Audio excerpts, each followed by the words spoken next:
કાજલબેન, જે રીતે આ પૂરી ઘટના કારણ કે ગુજરાતમાં પહેલી ઘટના નથી, આવી અનેક ઘટનાઓ સામે આવી ચૂકી છે. હવે આ પૂરી ઘટનાઓ પર કયા પ્રકારની માનસિકતાને આપ જુઓ છો? આ તો જિહાદી માનસિકતા છે બેન, અને એની પાછળનો એજન્ડા છે ગજવાય હિન્દનો. એને ગજવાય હિન્દ કરવા માટે બહેનો દીકરીઓને લવ જિહાદના માધ્યમથી ફસાવવું ને એમાં આ જે વ્યક્તિ હતો એનું ઓપરેન્ડી એ હતી કે એ મેટ્રિમોનિયલ સાઇટ ઉપરથી વિધવા અથવા ડિવોર્સી બેનને એપ્રોચ કરતો. આપને ખ્યાલ હશે યુપીમાં એક છાંગુર જલાલુદ્દીન બાબા પકડાનો હતો, અને યુપી એટીએસ ની રિપોર્ટમાં મેન્શન કરેલું છે કે એ એવા મુસ્લિમ છોકરાઓ તૈયાર કરતા 12 થી 500 કરોડની ફંડિંગ આવી હતી. 500 કરોડ બહુ મોટો ફિગર હોય ને ભારત નેપાલ બોર્ડર ઉપર 42 બેંક અકાઉન્ટ્સ મળ્યા હતા ને એને છોકરાઓને ટાર્ગેટ દીધા હતા કે તમે ડિવોર્સ્ડ જે મહિલાઓ છે એ અથવા વિધવા છે એને જ ટાર્ગેટ કરજો.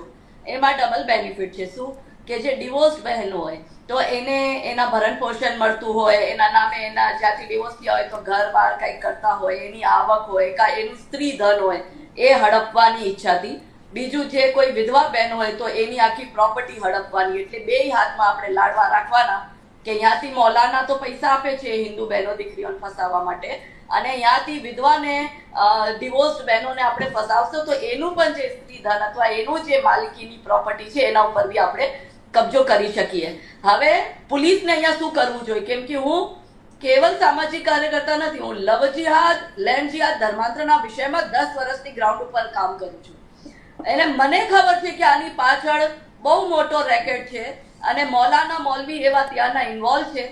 આની આખી પૂછપરછમાં જો પોલીસને તય સુધી જવું હોય, જેવી રીતના ઉત્તર પ્રદેશની એટીએસ અંદર સુધી ગઈ હતી, આખું નેક્સસ કામ કરે, એ મૌલાના મૌલવી આ લોકોને ફેક આધાર કાર્ડ, ફેક આઈડેન્ટિટી, ફેક બધા એના જે પ્રૂફ જોતા એ બધા બનાવીને આપે.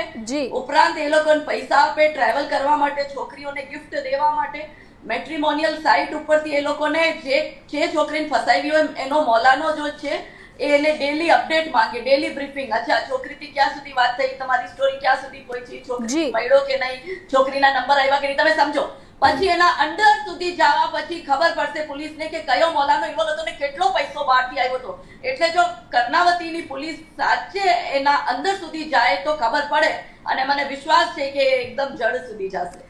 જી કાજલબેન, જે રીતે આવા આરોપીઓ તો ફરતા જ રહે છે અને આવા કૃત્ય કરતા જ રહે છે, પરંતુ ક્યાંક ને ક્યાંક આપણી જે બેન દીકરીઓ છે તે ભરમાઈ જાય છે. તેને લઈ અને તમે જે ગ્રાઉન્ડ ઝીરો પર કામ કરી રહ્યા છો તેને લઈને તમે શું કહેશો?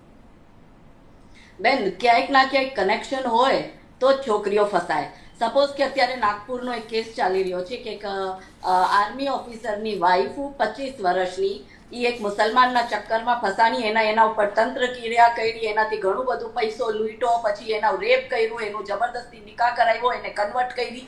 આર્મી ઓફિસર જેનો હસબન્ડ હતો એને જ FIR કરી. મગર એ બધા કેસમાં ખુલીને શું આવ્યું ખબર? કે મુસ્લિમ છોકરો હતો, એ છોકરીનો ચાઇલ્ડહુડ, એના મતલબ ચાઇલ્ડહુડ તો ન કહેવાય બટ એની જોડે સ્કૂલમાં ભણતો, એટલે કનેક્શન થયું તો છોકરી એના ઉપર વિશ્વાસ કર્યો. હવે અમે આટલું બધું જનજાગરણ કરીએ છીએ, અમે એમ કહીએ છીએ કે તમે કોઈ પણ જાતે કોઈ પણ હિસાબે તમે આ જિહાદી મુસલમાનોથી દૂર લ્યો. એ લોકોનો એક જ એજન્ડા છે હિન્દુઓનું પરિવાર બરબાદ કરવું. એની પરિણીતિ હોય કે કુંવારી હોય કે 6 વર્ષની કે 2 મહિનાની બાળકી હોય, એ કાફિર છે એની નજરમાં, અને કાફિરને પથભ્રષ્ટ કરવી કા એને કન્વર્ટ કરવું એ લોકોને શીખડાવવામાં આવે. એના મદરસાના મૌલવી જ શીખડાવે. હવે આ આપણે એની પાછળની માનસિકતા સમજવી પડશે. આ જે માનસિકતા છે જે લોકોને આવું કરતા શીખડાવે.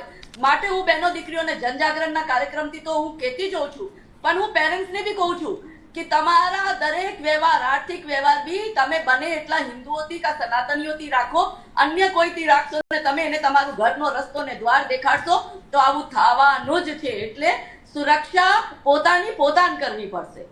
જે કાજલબેન, આવી ઘટનાઓને રોકવા માટે આપણી દીકરીઓએ કેટલું સતર્ક રહેવું જોઈએ, અને તમારા મતે આવી ઘટનાઓ ના થાય તેના માટે શું પગલું ભરવું જોઈએ?